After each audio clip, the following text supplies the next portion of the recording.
Did you know that the most successful people in the world often share a secret that society considers pathological? Einstein once said, "I live in that solitude, which is painful in youth, but delicious in the years of maturity." Tesla worked alone in his laboratory for months at a time, creating inventions that would change the world. Yet today, if you tell someone you prefer being alone, what do they think? They worry about you. They try to fix you. They drag you to parties, invite you to group chats, and convince you that humans are meant to live together. Look at these numbers. 61% of Americans aged 18 to 25 feel seriously lonely. 71% of millennials and 79% of Gen Z report feeling lonely. We're living in the most connected era in human history, yet we're the loneliest. Imagine you're at a party, hundreds of people around you, loud music, animated conversations. Do you feel truly connected to anyone? Or do you feel like you're wearing a mask, playing a role, trying to become the version of yourself that others expect? Now imagine sitting alone in a quiet coffee shop with a book and a cup of tea. No one to impress, no one to please, just you with your own thoughts. Which situation makes you feel more real? Ancient Stoic philosophers understood this thousands of years ago. Marcus Aurelius, one of the most powerful emperors in history, wrote, "All cruelty, suffering, and chaos stem from not knowing how to be alone with oneself." Seneca, one of the richest men in Rome, regularly imposed periods of solitude upon himself to strengthen his soul. They didn't see solitude as punishment. They saw it as a privilege. So what changed? Why do we fear what the masters of wisdom considered treasure?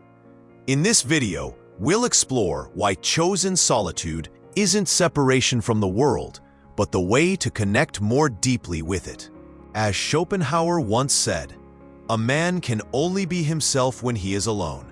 And if he does not love solitude, he will not love freedom." Let's discover what that truly means. Let's talk about something we rarely admit: our desperate need for other people's approval. Every notification, every like, every comment becomes a small hit of validation that we crave like a drug. Neuroscience shows us that social validation triggers the same dopamine pathways as addictive substances. We're literally getting high off other people's opinions of us. But here's the trap. The more we seek external validation, the less we trust our own judgment. Watch how this plays out in real life. We modify our opinions in meetings based on how others react. We change our appearance to fit in. We even alter our core values to avoid conflict. We become chameleons, constantly shifting to match our environment. Marcus Aurelius faced the ultimate test of this. As emperor, he was surrounded by people who would tell him exactly what he wanted to hear. Yet, in his private writings, he reminded himself how much trouble he avoids who does not look to see what his neighbor says or does. Here's what the Stoics understood that we've forgotten. True strength comes from internal validation, not external approval. When you stop needing others to confirm your worth, you become unshakable. Think about every great leader, every innovator, every person who changed the world. They all had one thing in common. They were willing to be misunderstood, criticized, even hated for their convictions. The paradox is this: the moment you stop seeking approval, you become more worthy of respect. When you're not constantly adapting to please others, your authentic self emerges, and authenticity is magnetic. But here's the challenge. Breaking free from validation addiction requires what the Stoics called preferred indifference, caring more about doing what's right than being liked for it. This brings us to our next truth: that your greatest ideas don't come from trying to impress others, but from the quiet moments when you stop performing and start thinking. Einstein's greatest breakthroughs didn't happen in crowded laboratories or academic conferences. They happened during his long, solitary walks around Princeton, when his mind was free to wander without the pressure of performing for others. Tesla's most revolutionary inventions came to him in moments of complete isolation. He would visualize entire machines in his mind, perfecting them in solitude before ever building them. The noise of the world would have shattered this delicate process. Modern neuroscience has discovered something fascinating. When we're not actively focused on tasks, our brains enter what's called the default mode network. This is when our most creative connections happen, when ideas from different parts of our brain suddenly link together. But here's the key. This creative network only activates when we're not trying to impress anyone. The moment we start performing for others, our brains shift into a different mode, one focused on social approval rather than original thinking. Look at the most successful entrepreneurs of our time. Steve Jobs credited his daily meditation practice, hours of solitude, for his most innovative ideas. Bill Gates takes think weeks twice a year, isolating himself completely to generate breakthrough strategies. The irony is that most brainstorming sessions produce mediocre ideas because everyone is performing, trying to sound smart rather than thinking deeply. The best ideas are born in silence, not in the noise of group consensus. This is why artists throughout history have sought solitude, not because they hate people, but because creativity requires a kind of mental space that only exists when we're not managing other people's expectations or reactions. We understand that physical strength requires resistance training, lifting weights, pushing against force. But we've forgotten that emotional and mental strength work the same way. Solitude is the gym for your soul. When Seneca was exiled to Corsica, he could have despaired. Instead, he used those 8 years of forced solitude to develop his philosophy, to strengthen his character. He wrote, "Every new beginning comes from some other beginning's end." Modern psychology confirms what the Stoics knew. Resilience isn't built by avoiding difficulty, but by learning to sit with discomfort.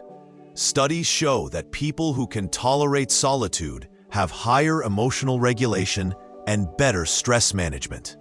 When you're alone with your thoughts, you can't run away from yourself. You can't distract yourself with others' problems or lose yourself in social noise.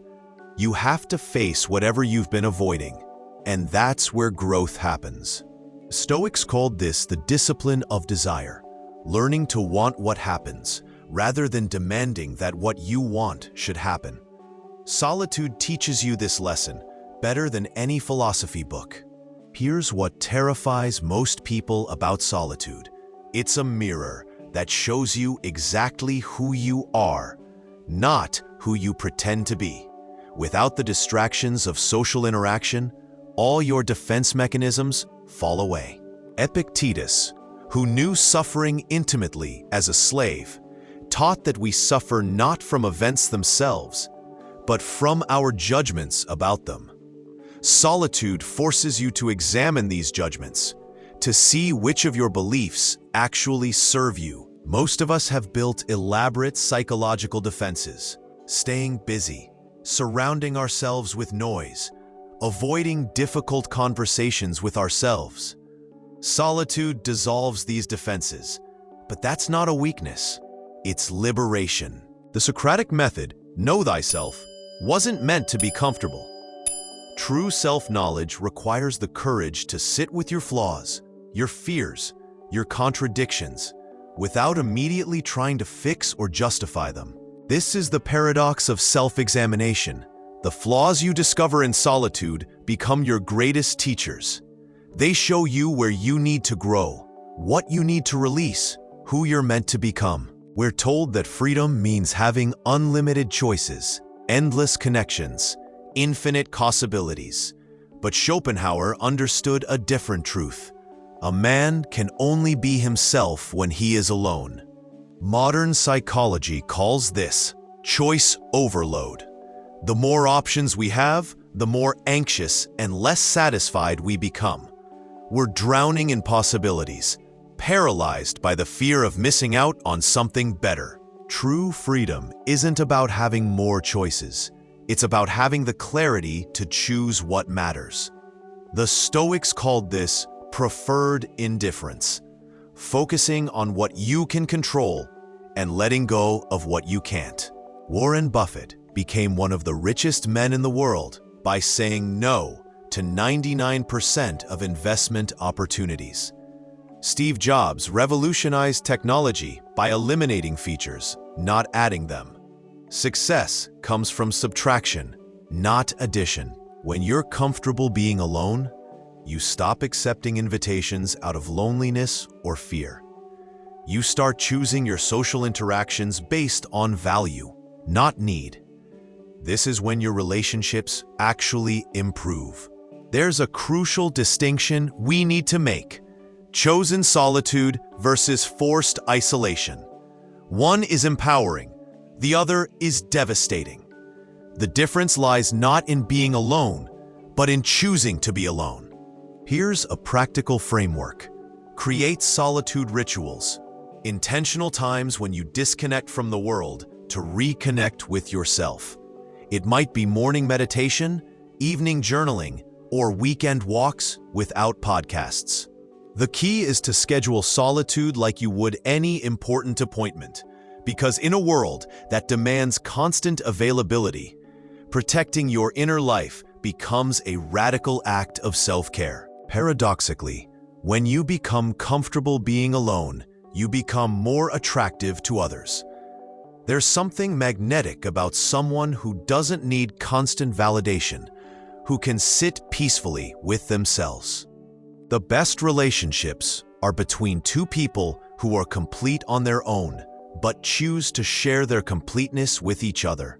Solitude doesn't make you antisocial, it makes you selectively social. Let's recap these 7 counterintuitive truths. Solitude isn't loneliness, it's self-discovery. Seeking validation weakens you. Internal approval strengthens you. Your best ideas come in silence, not noise. Discomfort in solitude builds emotional strength. Self-examination reveals your authentic self. True freedom comes from choosing less, not more. And the best relationships start with being comfortable alone. So here's my challenge to you, and it's the opposite of what most content creators ask. I don't want you to subscribe, like, or share this video right now. Instead, I want you to try something radical. Spend the next 30 days practicing intentional solitude for just 15 minutes each day.